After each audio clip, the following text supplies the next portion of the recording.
तो आज का जो शेयर रहने वाला है वो है बंधन बैंक लिमिटेड। शेयर में देखें तो बहुत शानदार तेजी देखने को मिला फ्राइडे को 3% का।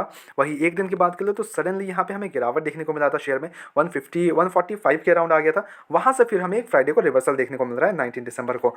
वही अगर एक महीने की बात कर ले तो शेयर 1% गिरा है। 6 मंथ्स में हालांकि 16% तक ड्रॉप हो चुका है। वही एक साल की बात कर ले तो यहाँ पे आपको एक साल में 5% का गिरावट है। और वही 5 ईयर्स में देख लें तो 63% तक शेयर क्रैश कर चुका है अपने ऊपरी लेवल से। अब ऊपरी लेवल कब है तो 400 को क्रॉस कर गया था शेयर। अगर आप देख रहे हो तो यहाँ पे आपको पता चलेगा, यहाँ पे 2020 के अराउंड था शेयर। 2021 के अराउंड 400 रुपीज़ के अराउंड आ गया था। फिर वहाँ से जो गिरावट स्टार्ट हुआ है कंटिन्यूसली शेयर में फॉल है, कंटिन्यूसली फॉल है। और शेयर अभी 149 पे आ चुका है शेयर। अगर आपने ऊपरी लेवल पे लेके रखा है काफ़ी पहले से, then you are in big big loss obviously.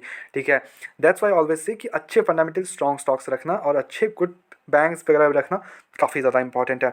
अभी शेयर में क्या है कि अभी अगर आपने ऊपरी लेवल पे खरीद के रखा है देन यार बिग लॉस। अभी अगर आपने फ्रेश एंट्रीज के लिए सोच रहे हो तो क्या करना है वो बताता हूँ।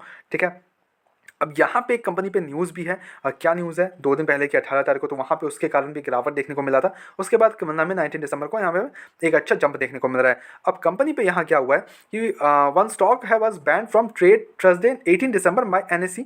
The security is banned for the FNO trade are Bandhan bank. तो बंधन बैंक में यहाँ पे जो FNO ट्रेड कर रहे थे वो उन्होंने पे बैंड लग चुका है कंपनी पे, सॉरी बैंक पे। तो derivative contracts of this stocks were banned as the open market interest for this securities has crossed 95% of the market wide position limit, यानी कि MWPL set by the exchanges. The MWPL is the maximum number of contracts that can be opened at any particular time. तो काफ़ी ज़्यादा यहाँ पे contracts खुल गए थे जिसके कारण यहाँ पे 95% क्रॉस कर गया था हालांकि। एंड अभी जो Bandhan bank was retained on the list from Wednesday as the open interest is the percentage of the MWPL of its FNO contract stood at 128%। और the ban will be lifted once the position falls below 80%. Traders will get penalized for buying or selling these securities. They will be available for trading in the cash market. तो ये एक news निकल के आया जिसके कारण हमें एक गिरावट देखने को मिला मार्केट में। उसके बाद हमें फ्राइडे को एक रिवर्सल देखने को मिल रहा है। ठीक है, तो 5 दिन बाद कर ले तो देखो यहाँ पे 18 तारीख को यहाँ पे हमें शेयर गिरते हुए देखने को मिला। फिर उसके बाद हमें फिर से 19 तारीख को हमें फिर से एक ट्रेड लेते हुए देखने को मिल रहा है अप लेवल पे। ठीक है, बट अगर हम फंडामेंटली शेयर को देखें Bandhan bank, there you go, and quarter results, पहले हम क्वार्टर रिजल्ट्स देखते हैं। तो यहाँ पे जो रेवेन्यू है कंपनी का वो 5500 करोड़ से गिर के 5354 करोड़ का हो गया है। फाइनेंसिंग प्रॉफिट 640 करोड़ से -389 करोड़। फाइनेंसिंग मार्जिन 12% से -7%। नेट प्रॉफिट 937 करोड़ से गिर के 112 करोड़। तो यहाँ पे अर्निंग पर शेयर 5.82 से गिर के 0.69।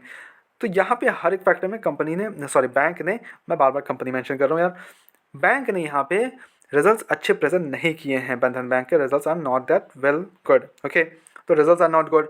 अब वही अगर हम इसके मार्केट कैप देख ले तो 24,000 करोड़ का मार्केट कैप है, बट स्टॉक का पी ओवर वैल्यूड है, 19 के अराउंड चल रहा है। इंडस्ट्री भी 14 के अराउंड चल रहा है। तो ऑब्वियसली बात है ओवर वैल्यूड है। बैंक है तो हम डेप्ट वगैरह देखेंगे नहीं।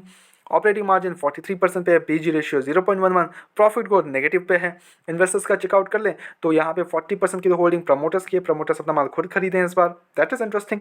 FIs की होल्डिंग 20% कर लिया इन्होंने रिड्यूस किया यहाँ पे होल्डिंग, बट खरीदा किसने, DIS ने। और गवर्नमेंट के पास 0.8707, पब्लिक के पास हालांकि 18% की होल्डिंग है। तो यहाँ पे अब इस लेवल्स पे करना क्या चाहिए, सी अगर आपका एक लॉन्ग टर्म पर्सपेक्टिव से कि हाँ चलो ठीक है मैं लेके बैठ जाता हूँ एक अच्छा bank, then there are much good banks in India यार। Canara bank, then HDFC bank, SBI, ICICI, axis bank, then why are you choosing Bandhan bank. ठीक है, सिंपल सी बात है। अगर आप पोर्टफोलियो में बैंक्स रखना चाहते हो, एक दो बैंक आप रखना चाहते हो, then why would you choose Bandhan bank as your share? You choose like Canara Bank, you choose like HDFC Bank, you choose like SBI, the biggest banks of India. वहाँ पे सालाना मिल जाता है अच्छा खासा रिटर्न, आराम से बैठो बस एंजॉय करो, रिस्क कम है। ठीक है, बट आपको अगर इतना ज़्यादा रिस्क लेने की ज़रूरत है देन गो अहेड, बंधन बैंक आप चूज़ कर सकते हो।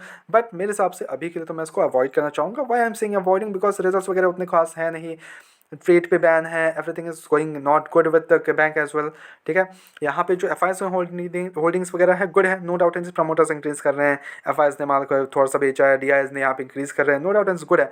बट अगर मेरे को बैंक्स में अपने पैसे डालने हैं, किसी बैंक में अगर मेरे को इन्वेस्टमेंट्स करने हैं, then why would I choose a small cap bank in comparison to the big banks of India, जो कि बहुत बड़े बैंक्स हैं भाई, और जो अच्छे प्रॉफिटेबल गुड बैंक्स माने जाते हैं।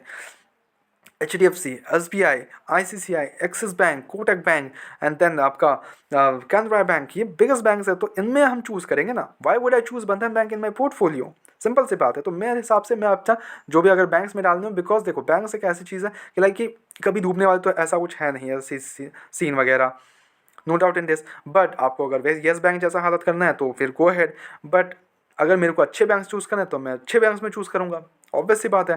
Then I will choose the largest banks of India, obvious सी बात है। अगर मेरे को पोर्टफोलियो में रखना है तो मेरे को अलग बैंक्स रखूँगा। इन बैंक्स को अगर आप ट्रेड पोर्टफोलियो से ले रहे हो, हाँ चलो ठीक है, स्विंग पोर्टफोलियो से ले रहे हो, हाँ चलो ठीक है, न्यूज़ के कारण बिक जाता है शेयर, अचानक से गिर जाता है, वहाँ फिर आप इन्वेस्ट कर रहे हो कुछ सम मनी, देन एक जंप देता है, बिकॉज कोई भी शेयर हमेशा नहीं गिरता है, जंप देता है उस लेवल्स पे, या यू कैन गो अहेड।